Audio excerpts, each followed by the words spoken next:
on mute.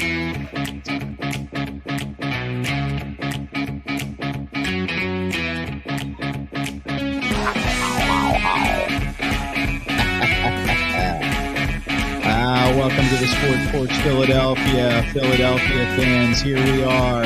You'll notice that things are a little different because we are actually on a porch. We are on a porch when it all began. That's right. So the Sports Porch Philadelphia is coming to you live right now on Facebook, on Instagram, on Facebook, on LinkedIn, on YouTube, on X. The Fantasy Alpha crowd is in the house. Yeah. And we are going to drop the podcast right after the show. You can catch the Sports Porch Philadelphia podcast on the iHeartRadio app, Apple Podcasts, Spotify, or anywhere you get your freaking podcast. There you go. Way to go, Schwaber. All right. Thanks for being here, guys. Here's what we do. We talk Philadelphia sports.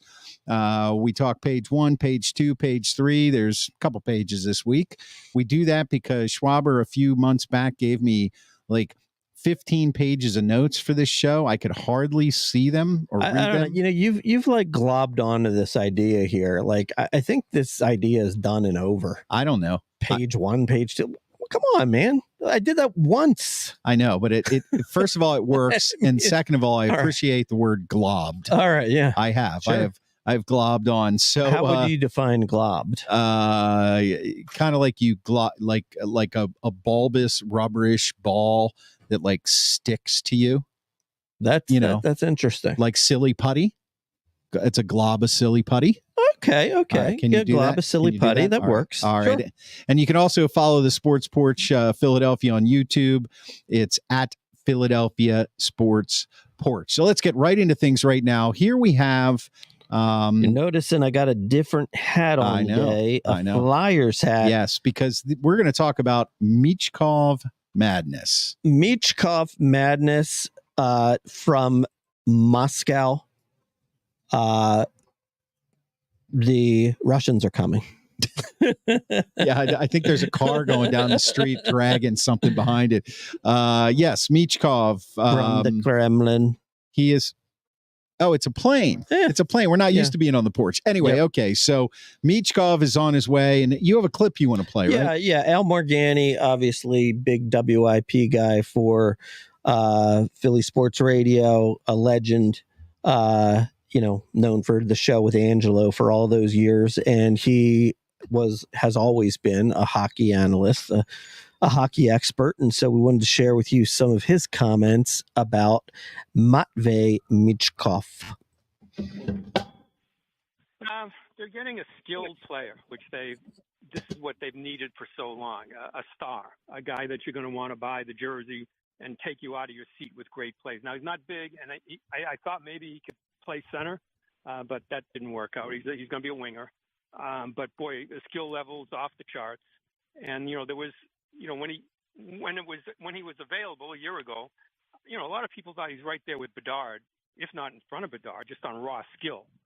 Again, you're dealing with, you don't see him play as much as you do the kids over here, obviously, but he's got a crazy good skill level, finisher. I mean, he'll try a Michigan eventually, which will drive Tortorella crazy.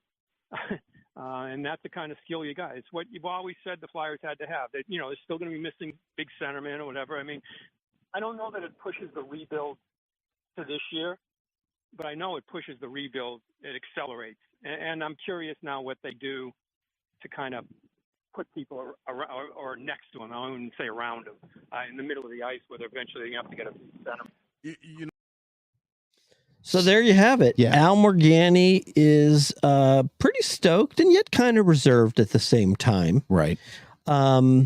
So, look, it's exciting. I mean, they haven't had a prospect that's been this big of a deal for quite a while. Of course, we never know how these guys are going to turn out. Right. But you mentioned he's an upper echelon prospect. Well, you mentioned something earlier pre-show. You said you were kind of surprised that he compared him to Bedard. Yeah, I was surprised because look, when I saw the draft, and what happened was, if he was available, it started out that he wasn't going to be available for 3 years because he had a 3-year contract in Russia. Right. Plus, you've got Russia-Ukraine issues. Right. Yeah. So some people felt like, what if he never comes over? Yeah. That kind of thing. So, obviously that drops his stock. Before that, it was pretty consensus that, probably Bedard was going to be 1, he was going to be 2. And so then he slipped to number 7 and the Flyers decided to take a chance on him. Now, but that's all I knew at the time, and so of course, now that I know that he's coming, I started looking into like all these different articles about him. And I really found that about 50% of them, 50% of them had Bedard rated higher and 50% of them had Michkov rated higher. Right. And, look, obviously we know Bedard can play because he's in the league and he's playing great. Right. And there's Michkov right there at the draft. Right. Right. But, what I think is exciting is just the fact that to me, I sort of thought, and, my friend from Pittsburgh will probably take this as a little bit of a slight. I kind of thought of him as maybe like he's a Malkin, like, a number 2 star. Whereas, kind of after reading what I read today, I thought, okay, he might have a shot at being a number 1 star. Right. And so that kind of has me excited. Okay. Now, granted, look, Malkin as a number 2 star is going to be in the Hall of Fame. Right. So that's okay. Right. It's a long way. It's a long way from that to where Malkin is. But he could be, a superstar. So it's exciting. So let's pretend for a moment that none of these issues in Russia existed. Would he have been a number 1 pick? Would he have been the number 1 pick? I'm going to say probably not. Okay. They probably would have went with Bedard because like kind of Al Morgani was saying, he's a North American player and everybody's seen a whole bunch of tape on him. So probably not. Right. But, it's one of those scenarios where you don't know, like if the right team was picking number 1, maybe they would have. Right. You know what I mean? Right. Some team falls in love with a player. So I think he was in the conversation anyway. How did Bedard do this year? He did pretty well. Now, I think he did miss some time due to injury. Steve, you want to take a look at those stats for us and put them up? How did Bedard do? Now, granted, too, also, we got to remind everybody that, Michkov is going to be playing at age 19. Yeah, right? That's pretty young. So he's still got to, grow into his body. Did you have some quotes here that you wanted me to put up starting next season? Yeah. So let's talk about this. This is the fun stuff. I just put a couple notes on there just to have some fun. This was from 61 points in 68 games played. Yeah. Right. Not too bad. Not too bad. So this was pretty funny. I mean, I thought like this is a quote that is going way too far. But it says, starting next season, however, the chances of a Canadian team ever winning a cup in the next 15 to 20 years is zilch, nada. Because a full 2 years ahead of schedule, it appears that Matvei Michkov is being released from his KHL contract and coming over to North America to join the Flyers. So this is obviously a Philadelphia slanted. No, I don't think it was just some like big hockey writer who's like going overboard trying to get clicks. I'm sure. Yeah, who's saying, "Listen, Michkov is coming. Forget it. They're winning the cup." Right. Yeah, but it was pretty fun. Like, what are they going to do? They can win it every year? I mean, seriously. Yeah. Yeah. That would get kind of boring. Right. Actually. Right. Was there another one? Yeah. He did say. Yeah. Well, of course, I think they all do. Up until politics got in the way and made it impossible for Russians to compete, the talk leading into the 2023 NHL draft was Bedard or Michkov. There was never a clear-cut number 1 guy until Michkov signed a contract in the KHL through 25-26 season before the draft and basically made that decision for Chicago. If he was already over in North America before his draft, the furthest he'd possibly drop in the draft would be 2nd overall. He has the type of talent that has the word generational attached to it. That was another quote that you pulled. Yeah. So it's exciting. Yeah. It's exciting. I mean, it's the most excitement that has been around the Flyers since they got Eric Lindros. Yeah, and if you think about it, hockey is the one sport where, you go back to when the Penguins brought Lemieux in. Everybody knew he was going to be a star, and he became a star. When the Penguins brought Crosby in, when the Oilers brought McDavid in, when the Flyers brought Lindros in, and then unfortunately his career was filled with injuries. But hockey is the one sport where if you've got a guy who is going to be a generational talent, usually if they say that, it happens. Usually it does. Yeah. So that is exciting. I mean, to be able to see him in a Flyers uniform. Now, what was Morganti saying when he was talking about Michigan? Is that's the minor league team? No. See, there's a goal that a player when he was playing for Michigan made famous. You're behind the goal and you put the goal up on your stick. And you whip around and put it on the top of you the put the puck on the stick. So he does that. Okay. All right. Well, he has some fun with that. So, and the funny thing is that Tortorella has been known to say that he hates that play. I gotcha. All right.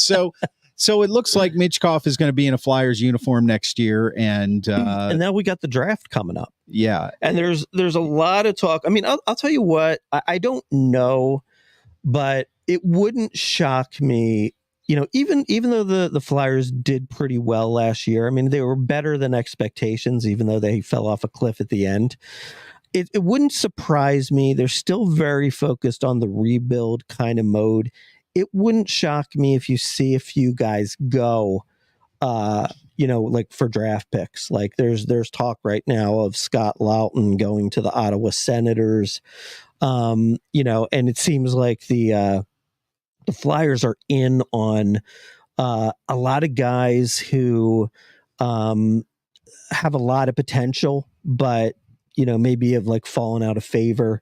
Like there's this guy Zegras from Vancouver. There's also a guy who was the captain of the USA team that won the medal, like Roger McGrowdy. For some reason, he doesn't want to play for whichever team it was drafted him because like there's no room for him to play or something like that. And they're apparently in on him. So it wouldn't shock me at all if there's some movement. I don't think there's going to be like Konechny type movement, but I think there'll be movement maybe like a Joel Farabee could go, maybe a Morgan Frost could go. I actually think Morgan Frost should stay. I think that would be a mistake for him to go.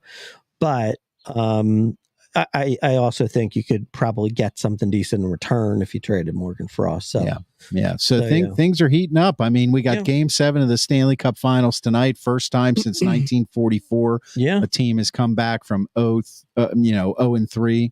In the final to push it to a Game 7. Right. And in some respects, I think as a Flyers fan, you got to root for Bob a little bit. The Flyers brought him along. Yeah.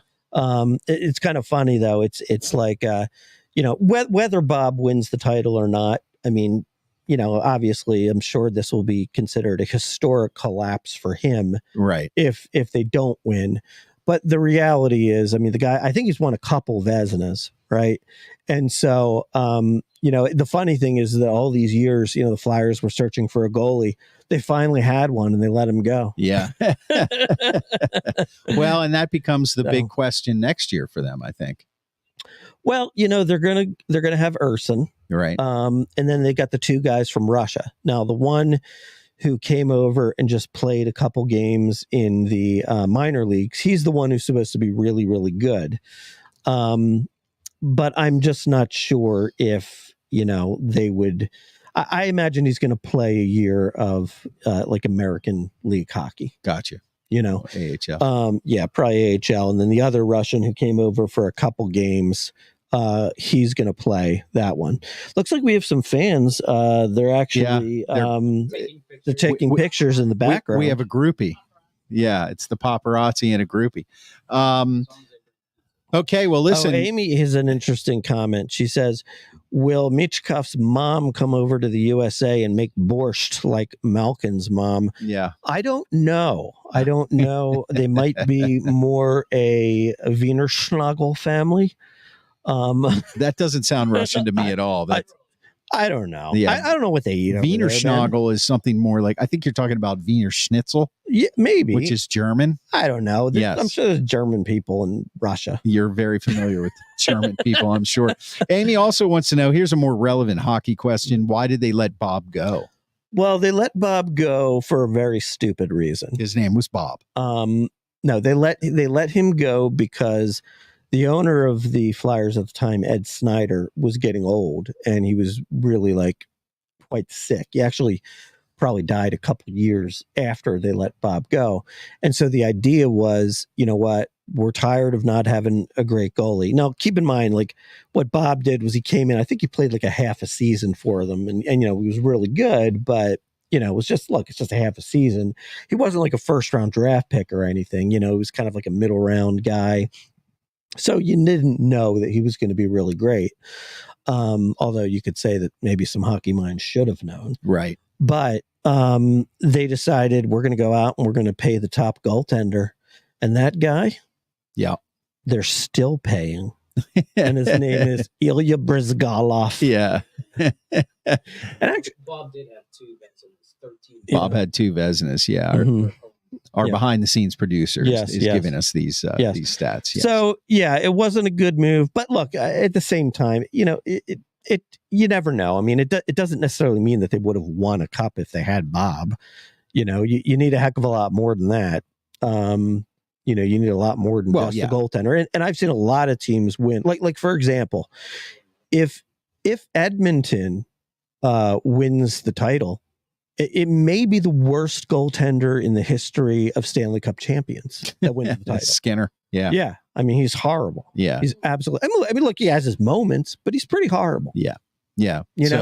Well, a lot going on, something that was clearly unexpected. And it really gives, at the very least, it adds a spark to the upcoming Flyer season. It does. It makes it fun. Yeah, no doubt about that. Makes it fun. And I heard a lot of people talking on the radio today. Nobody thinks that it's going to have a huge impact this year, but just the impact this year is it will be fun to be able to go down to the arena and watch this guy play. Well, and you never know. I mean, the Flyers got off the Flyers got off to a hot start. And they ended up, kind of petering out at the end, not making the playoffs. You add a guy just of his caliber, even though it's, you look at guys like Lemieux, Crosby, McDavid, their first years in the league, add them to the mix. That could be the key right there. Next thing you know, you're in the playoffs in their first year. So maybe we'll see. Yeah, and apparently he's not too bad looking either. Yeah, he's a good looking guy. Yeah. So he's not one of the, that's not a very flattering picture. It's not a great picture of him there. No, but it's not going to be one of those where you look at the girlfriend and you say, how on earth did he get this girlfriend? Was it just the money? No, it's more than the money. It's the money and the looks. There you go. Yep. So, that's how it's always been with me. Mm-hmm. All right. Thanks if you're watching us live on Facebook, YouTube, X, and LinkedIn, thanks for being on the Sports Porch Philadelphia. And of course, we drop the podcast right after the show, and you can find the podcast, the Sports Porch Philadelphia, on the iHeartRadio app, Apple Podcasts, Spotify, or anywhere you get your podcasts. There you go. Page 2 tonight. Let's move on to baseball. The Phillies, they extended Sanchez, and then we're going to have a little discussion about some pitching dominance. Yeah. So, I have to say that this Chris Sanchez is a pretty good story for the Phillies. He was brought over in a trade from Tampa Bay. Yeah. So Tampa Bay, who does a good job of evaluating talent. Yeah, they're a good farm system for a lot of whatever teams. reason, they gave him up in a trade. And last year he sort of came on the scene as, all right, let's give this guy a shot. Let's kind of see, we need a 5th starter. And he pitched pretty well, and he ended up keeping the job till the end of the season.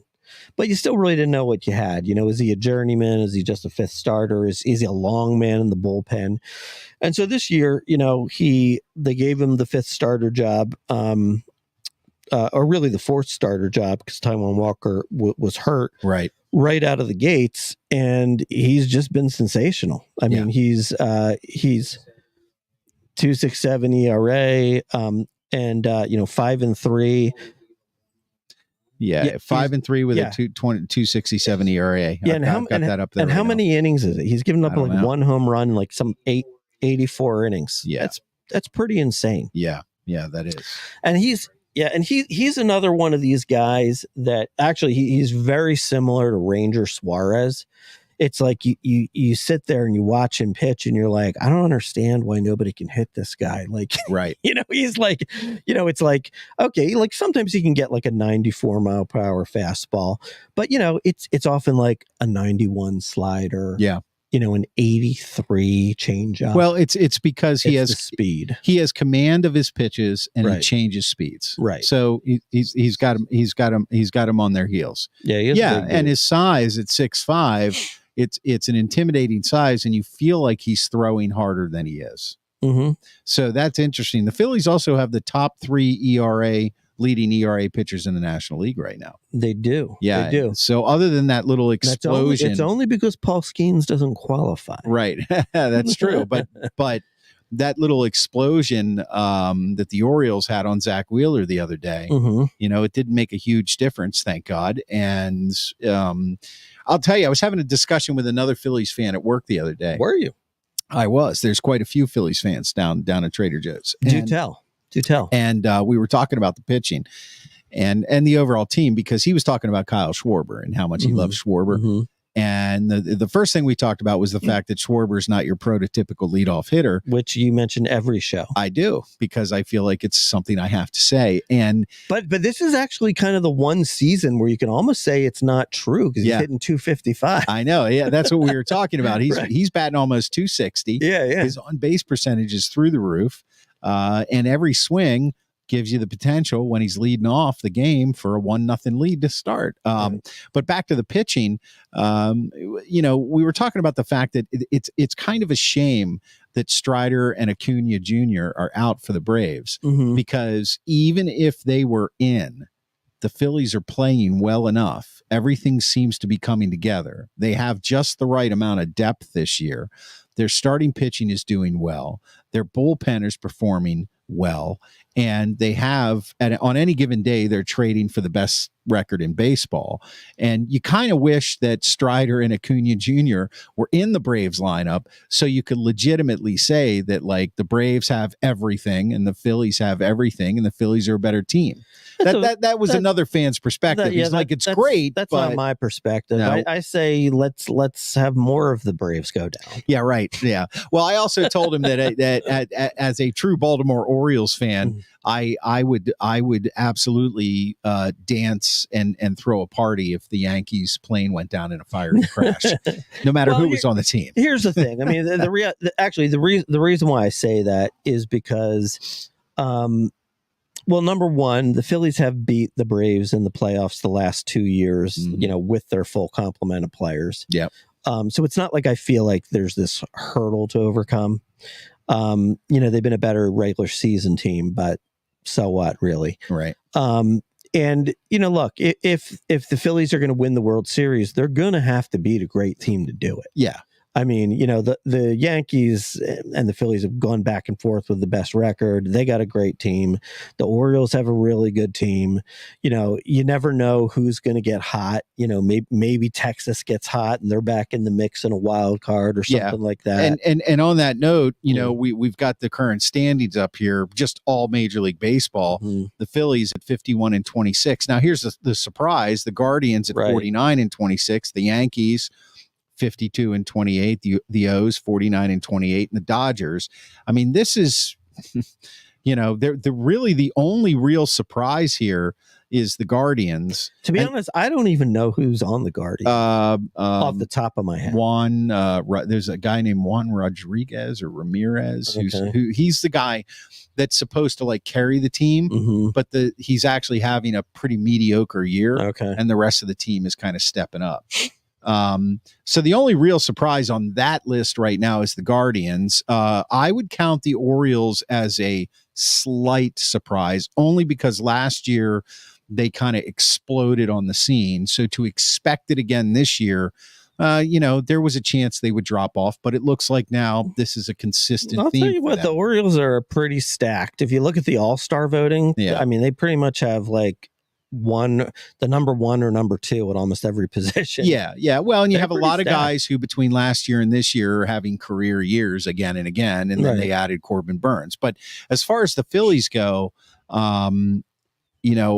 we talk about this every week, and it's like, what is a bomb going to drop? We don't want that to happen. What can they sustain this through? We're basically at the end of June here, through July and August, and keep up this level of energy into September. Well, some bombs have already dropped. Yeah, true. They lost Trey Turner for 6 weeks. He's back. He's back and hitting right away. Yeah, which is good. Castellanos seems to be hitting again. Castellanos is now hitting again. And JT Realmuto being out is a pretty big deal. Yeah, it is a big deal. So that's like a 4 to 6 week thing. Yeah. So the main thing is, you just don't want to have a serious injury to where a player can't come back at some point during the year. Right. That would be their biggest kryptonite, would be an injury. But I would still say at the same time, they're still a little weak in the outfield in terms of a bat. So I would like to see them get a right-handed power hitting outfield bat. How about the guy? How about the guy from Chicago that everybody's talking about? I think he would be great. Now, the only thing about him is he's a guy who he has trouble staying healthy. Right. But I think his talent is too enormous to just not grab him if you can. There's a guy who plays on Oakland as well, who a lot of people haven't talked about at all, and his name JJ something. Mm-hmm. His name escapes me, but this has all come up in various and sundry rumors we've heard about the Pirates on the other side of the state making a move, which we're pretty sure they're not going to do. But these are all names that I think the Phillies could add for depth in the event of an injury. I think they could use an outfield bat, especially right side hitting for power, and they could use a closer. I sort of feel like this, like they don't actually need a closer, but I feel like I'm just saying, me as a fan, so I would have to imagine the club as well would probably feel more confident if they had a guy that they know is the closer. Yeah.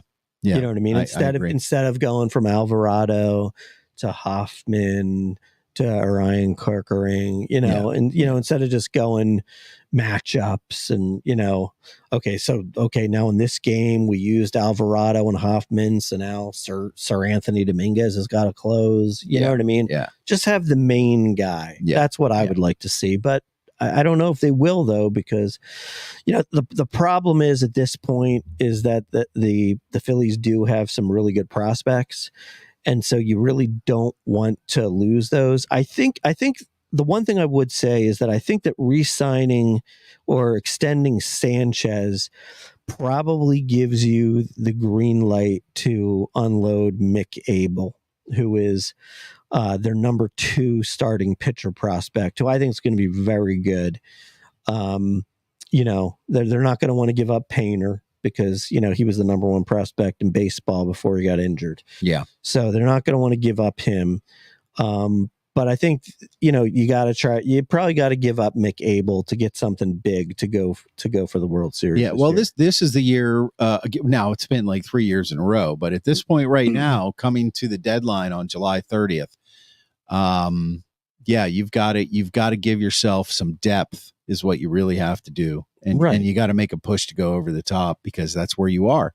Right. So it'll be interesting to hear the names that are associated with that. How about Schwarber playing in the outfield the other day? Well, does that worry you? Are you always like, no, oh God? No, they just, because I know they wanted to give Bohm a day off. They wanted to give him a DH day. Yeah. Right? I think that's all it is. And plus, just in case, you want him to have a little action out there. Yeah. I think it was his second game in the field. Yeah. So, he'll probably play another 2 games in the field in the second half, The definition of a professional hitter is Kyle Schwarber. Yep, absolutely. All right. Okay. Hey, listen, want to remind you that we dropped the podcast, the Sports Porch Philadelphia, right after the show, everywhere you get your podcast. And you can also follow the YouTube channel at Philadelphia Sports Porch, thanks for being here. Page 3, the Sixers. The NBA draft is coming up already. And what are the moves here? Well, it's not really so much the draft.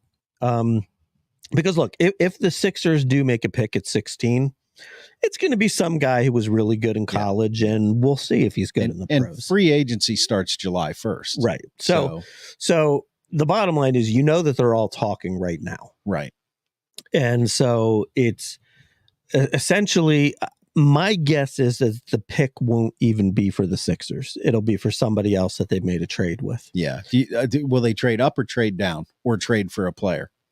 Well, here's the thing. And I have to say, this is probably, the NBA is the absolute worst draft league in the world. You think so? It's so ridiculous because what they do is you're actually not allowed to. Oh yeah, you're not allowed to make trades official on draft night. So basically, what happens is this. They'll say, all right, the Philadelphia Sixers with pick number 16 draft Derek Lee from USC. And then Derek Lee comes up and he puts on his Sixers hat, okay? And then he talks to some lady. And then they get Wojbaum, who comes on and he says, I'm told that this pick is going to the Milwaukee Bucks. Yeah. In exchange for it's just but so tomorrow. Stupid. Right. It's really that is stupid. Really dumb. You know how like in the NFL, it's like the trade is made and then the team makes the pick. Yeah. It's so stupid. Yeah. So I imagine they'll draft somebody. It'll probably be part of a trade. There's a lot of things being kind of buoyed about.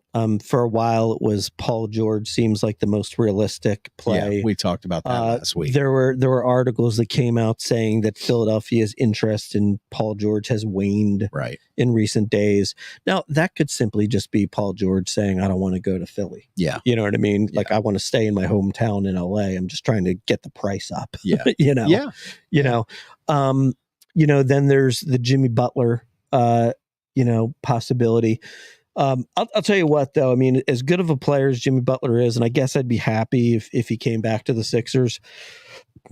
I mean, there's still some major flaws with Jimmy Butler. Flaw number one is he coasts for the season. Yeah. And he just starts showing up when it comes time to make the playoffs or playoff seeding or in playoff games. And he also, I mean, if you ever actually watch him play, he coasts through the games too. He honestly, he'll be there in the third quarter. He'll have 7 points. and then he's like, oh, all right, it's time to try to win the game now. And then he finishes with 22 and 9. Well, the bottom line for that is that it only matters what the score is at the end of the game. Right. But I understand your point. And then even worse than that, I heard a podcast. There was a guy named MCW who was a former first round pick of the Sixers, and he was traded to, I think it was the Bucks when Jimmy Butler was on the Bucks. And he said he saw Jimmy Butler just verbally attack a coach like he's never seen anyone before. And they were playing it on the radio. And apparently he's like, so Jimmy Butler says to the coach, you got no balls. Why aren't you screaming? Why am I the only one getting a technical? Right. Yeah. And apparently the coach said something like, Jimmy, I mean, what's your problem? I mean, what is it that you think I'm trying to do here? Or something like that. He said, and Jimmy Butler said to him, he said, I think you're soft and I don't like you. That means he's hard to coach. He's hard to coach. So, but I'd still take him back. But, so then you got him. You got to think with JJ Redick being announced as the head coach of LA, which is LeBron's boy, you got to figure he's staying there. Yeah. And, then you've got a bunch of, I'll tell you what, I mean, this is what I would do if I was the Sixers. There's there's this whole thing about like, get a third star. And yeah, that's shown to work, having 3 stars. Well, I think they need a third star. I think it's obvious. See, I don't think so. I mean, let me put it to you this way. I would rather have 2 all-star players that aren't superstars join Embiid and Maxey. Okay. So like for example, okay, like OG Anunoby, right? Mm-hmm. I'll tell you what, man. I watched him play against the Sixers with the New York Knicks. I'd actually really never watched him play before. This dude is a stud, man. I mean, he can drive the lane, and he can freaking jam over people. He can hit 3-pointers, and he's 26. Like, why wouldn't you take him over Paul George? Now, maybe Paul George is good enough to be in the Hall of Fame one day, but he's also 34. Right. I'd take OG Anunoby, and then the other guy. Remember, I had mentioned I wanted to get him at the trade deadline last year. I heard a little bit of rumors again that the Sixers might be poking around DeJounte Murray. Right. I remember that. So DeJounte Murray is another guy who's like in that 26, 28 kind of range, can, just hit shots constantly, is a good defender. Anunoby's a good defender. Why not have Embiid, Maxey, and 2 guys who can really score and can really stretch the floor, and are all-star caliber players, but they're just not like going to be in the Hall of Fame one day.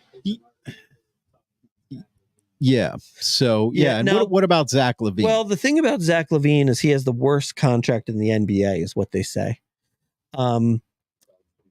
Yeah. I mean, I like Zach LaVine. I mean, I think Zach LaVine can certainly play, but he's had some injury issues lately. I think he missed the second half of this year.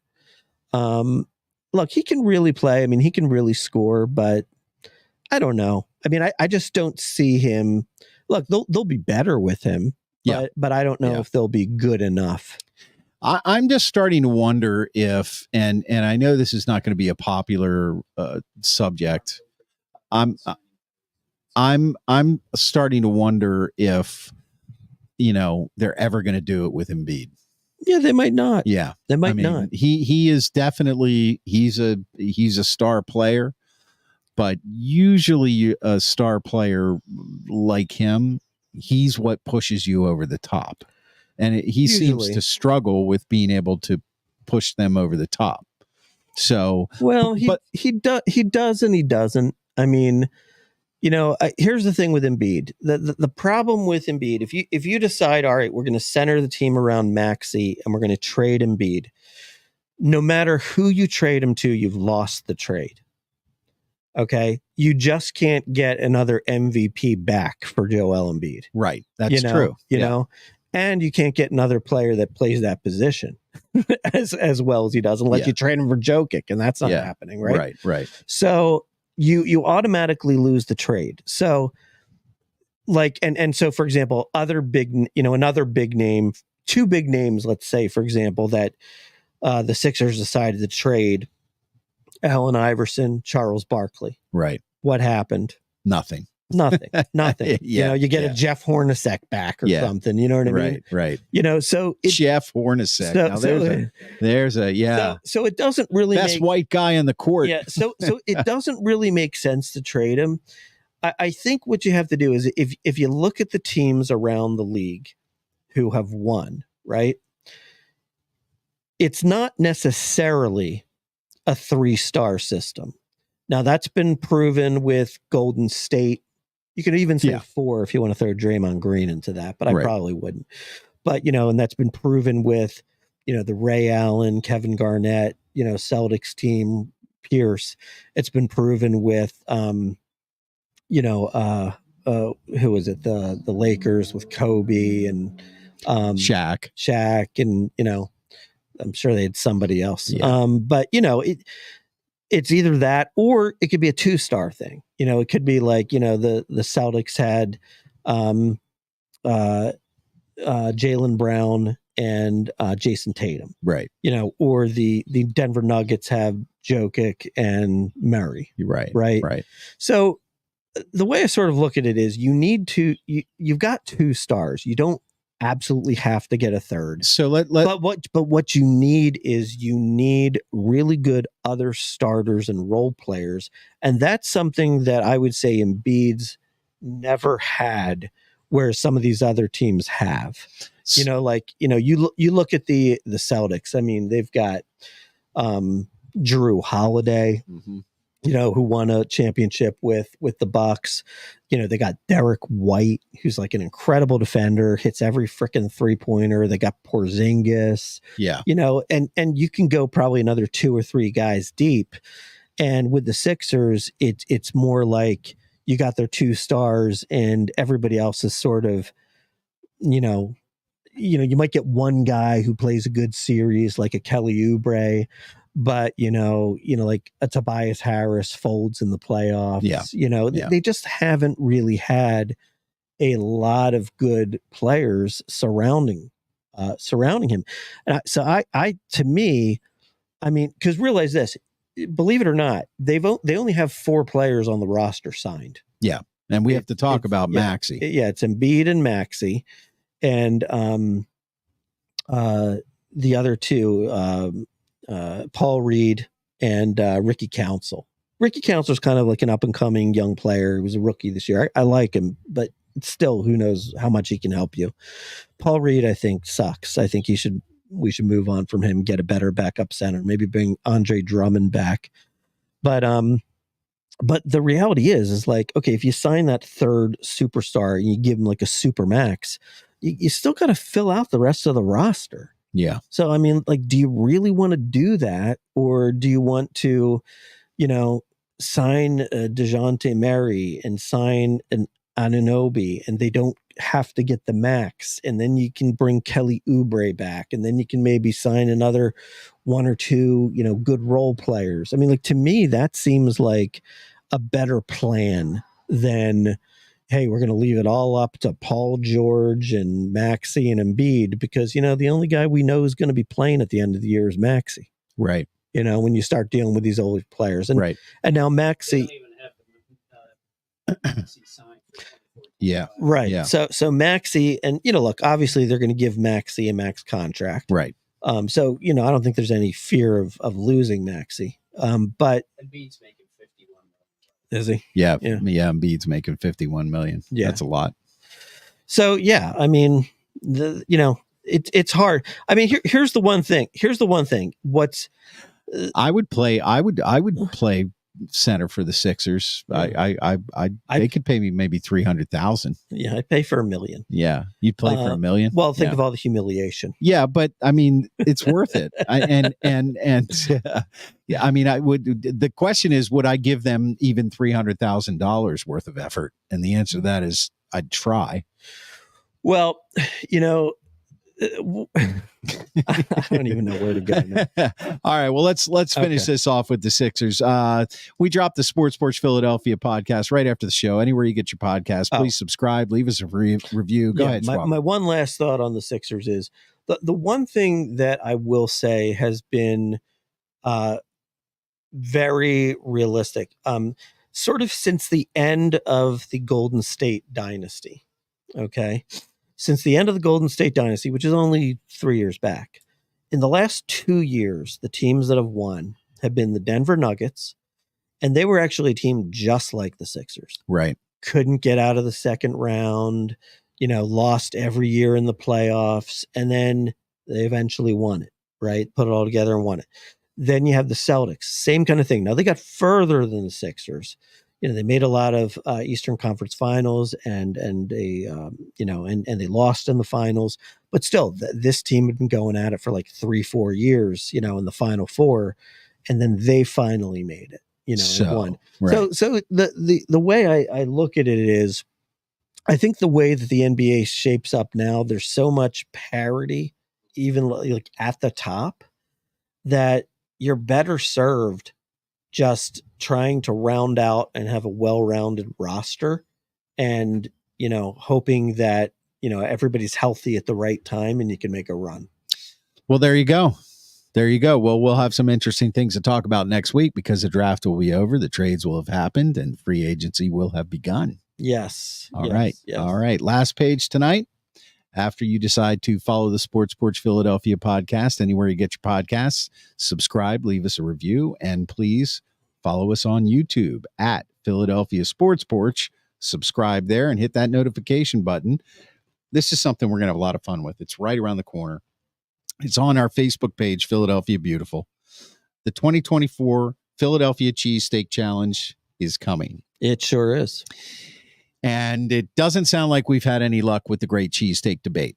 We have not had luck, but I'm not giving up hope yet. Now, let's say that Curly is the only person that wants to be on. Right. We'll just have him on. Yeah, we could do We're that. just going to show everybody else that, hey, look what you're missing out on. Yeah, we I could think do we that. should do that. We could do that. Yeah. Sure. Yeah, and he Yeah. can put a challenge out there. Yeah, I don't care. Come on, fans. Yeah. So describe the cheesecake challenge. Cheesecake. I say it every week. Cheesecake. To describe the cheesesteak challenge to our viewers and our listeners. This is year 6, right? This is year 6. Year 6. And I got to tell you guys, this thing blew up the last couple years. Absolutely blew up. Yeah. You know, the final round had over 10,000 votes. Yeah. Crazy. And look, this is your chance to vote for your favorite cheesesteak joint to be the best cheesesteak joint in Philadelphia. Yeah, and greater Philadelphia, not Yeah. just the city. Right. And we do this in like an NCAA bracket form. Okay. Now, I will tell you this, every year, I will get a couple people who say, how come my favorite cheesesteak, place is not on this?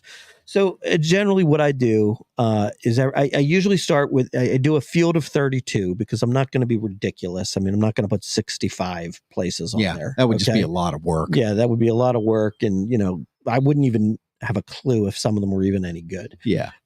So I do 32 every year. And then I usually try to replace, somewhere between 2 or 4 every year. Ones who had the least amount of votes I take off. And then I put on ones where I get a lot of people saying, hey, you should include this one. Yeah. You should include this one. So if somebody has a cheesesteak joint that they think should be on the list, they need to DM you on Facebook. DM me on Facebook. Shoot me a message. And that's Philadelphia Beautiful. Philadelphia Beautiful. On Facebook. And let me know. So for example, I know for a fact I had a load of people that talked about Gazzos last year. So I'm going to put Gazzos on this year. All right. Okay. All right. So, I'm just looking for a few more of those, and we're going to see. We're going to see what happens. We're going to see who the folks like the best. Now, keep in mind, look, I'm well aware that everybody's taste buds are different. Yes. Okay. So you may think a certain place is great, and they get very few votes. All right. It's not my fault. Yeah. Okay. That comes from experience. You get blamed for that a lot. I get blamed for everything. I mean, people want my head, like, look, all I can do is put it out there. And if you love a place, you got to rally your people. That's right. That's exactly right. You got to rally your people. And that's how Curly's won last year. They rallied their people. Well, and also too, and Lilo's. Lilo's, Lilo's they were second runner up. They got excited about it. They rallied their folks. And the year before, Chubby's won. Chubby's won. They rallied their folks. Yep. There's going to be some places that are always going to get a big following, like a John's Roast Pork and a Del Sandro's. Yeah. They're always going to be there. Steve's Prince of Steaks is always going to be there. But look, you're responsible. It's your event, Philadelphia. You make it happen. You determine the winner. And if there's anything that Philadelphians are more passionate about than sports, it's their cheesesteaks. Yes. Absolutely. Not cheesecake. Not cheesecake. Santa Claus does all right. Yes. All right, guys. That is starting July 1st? Nope. July 5th. Oh, that's right. Right July after July 4th. 4th. Yeah, that would be a Friday. You betcha. Okay, look forward to the Philadelphia Cheesesteak Challenge coming soon on Philadelphia Beautiful. Thanks for being here watching the Sports Porch Philadelphia. If you're watching us live, thanks for being here on Facebook, LinkedIn, YouTube, and X. And we're going to drop this podcast right after the show, anywhere you get your podcasts. So you can follow the podcast. We'd love you to leave us a review and go over onto YouTube and follow at Philadelphia Sports Porch. For the Grand Schwabini, I am your technical director, and I am out. And I say, Jablonsk!